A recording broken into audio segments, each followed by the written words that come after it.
3 ways to feel good and have higher energy in natural ways. Number 1, of course, I consider mindset. We're going to start with what you might think may make you tired is actually energizing you, which is movement. Yes, let's move our bodies when we wake up.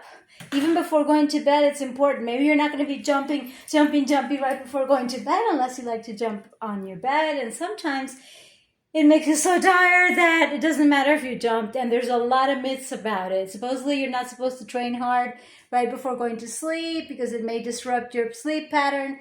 That is to be studied, and it depends on you. Sometimes I'll train really hard and I'll fall asleep more deeply than ever. So case by case, that's why I offer you one-on-one consultation so that we can go over your sleeping habits, your exercise habits, at what time you like to wake up, at what time you like to go to bed, at what times you like to train, which is better for you, which movements are better for you. Like, are you doing the cardio or cardio moves? Are you doing resistive, flexibility, mind, body? Are you doing mobility training? Okay. Are you just, being mobile during your everything, your everyday, even in your car, if you're driving or you're just being there, or like I'm talking to you and I'm still standing in a yoga pose right here in Varikasana just because I feel like it, and why not? I like to stay moving. And yeah, sometimes I just stay quiet and I'm going to be listening to you on your one-on-one coaching session, of course. But like if I'm just talking and I'm expressing myself, I can do some moves. I allow myself to because it makes me feel good and it's not hurting anyone. Okay? And that's the thing, that when you're not hurting anyone and you're not hurting animals, for instance, nor the planet, nor yourself, nor your gut, you're automatically going to feel good. So there's so many intrinsic ways to feel good just by being yourself with high values, high standards, and compassion. I think when we have compassion in our hearts, we're just going to feel naturally more energetic, more energized, because it's like we're in flow. We're aligned with our values when we practice what we preach, when we practice what we think about. Yes, there's a lot to unpack. But yeah, when it comes to movement, let's see, many times we don't know how much we are supposed to exercise because it really depends. But strength is probably the number one important parameter of your fitness that we must practice. Yet others will argue, oh no, it's flexibility. Oh, it's movement. And so what is it? What is it going to be for you? What do you think? Okay, tell me in the comments because that's really interesting. Is it cardio? I mean, what is it for you? And again, I think that the most important, my opinion, and very professional, and I have so many things in my mind. Even the microphone is like, why didn't I connect the microphone? Yes, I still have some tech issues and etc. And I know you can hear me well. I'm recording with a phone right now. And, as I move, I'm like, what is the most important thing?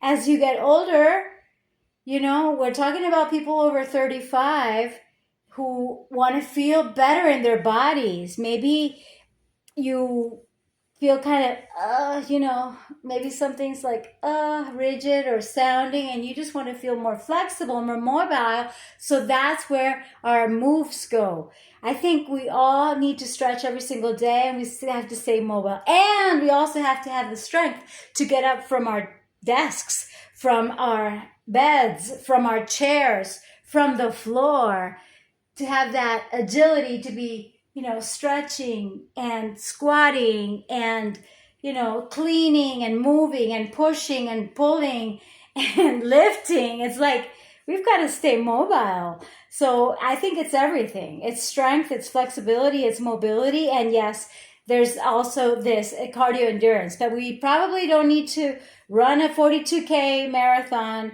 to be healthy and mobile for, let's say, normal routine activities. But yes, we do need to be strong. So I would just tell you that for us to think about, okay? Because everything is relative, of course, and it's like you don't need to run after a train or after a bus nor after a taxi nor after anyone. You don't need to chase anything, so what's the use of so much cardio?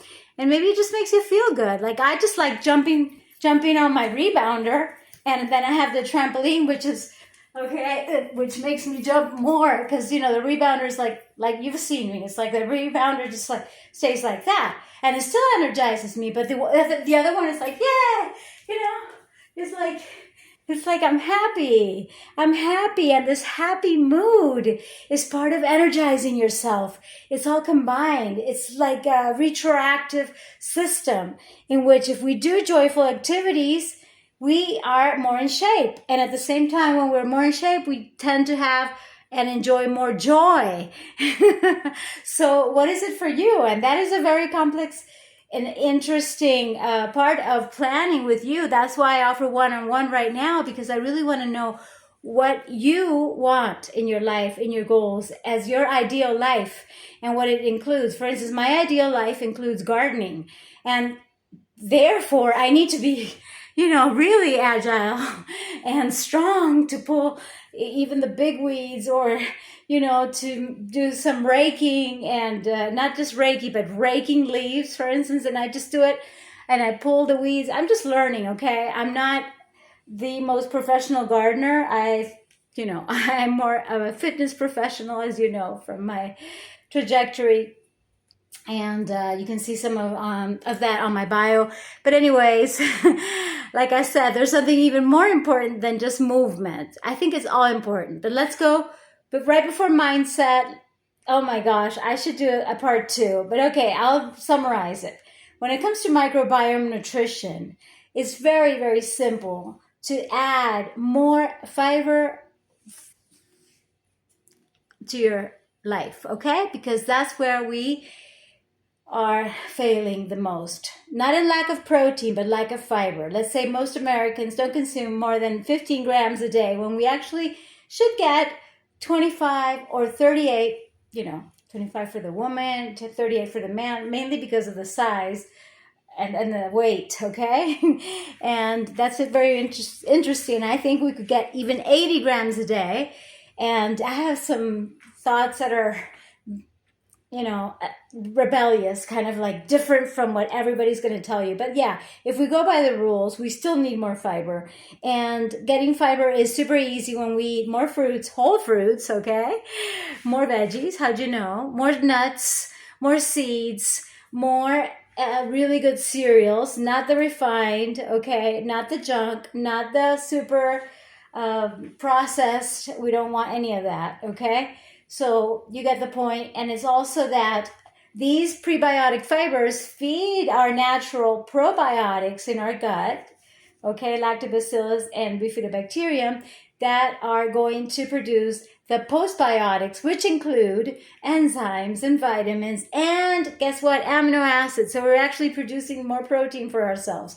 And my goodness, I am going to have to do a part 2, because I think mindset is everything, because it's my triple M method. Moves, the mindset, the microbiome nutrition all together. But in summary, the mindset is all about having this attitude of actually thinking what serves us every single day, night, whenever you are even solving problems. Ask yourself, is this thought making me feel good or not? And it's not like everything in the world has to make us feel good. Like I said, I think we can have more compassion for animals, definitely. And I could go on, but on the coaching, I'm going to help you determine what is your next step, what is your plan, so that you can have great energy and a super amazing life that is according to your values, okay? I'll see you then. Click on the bio, and I hope you like these tips, and subscribe. Thank you, thank you. You know what to do. Like.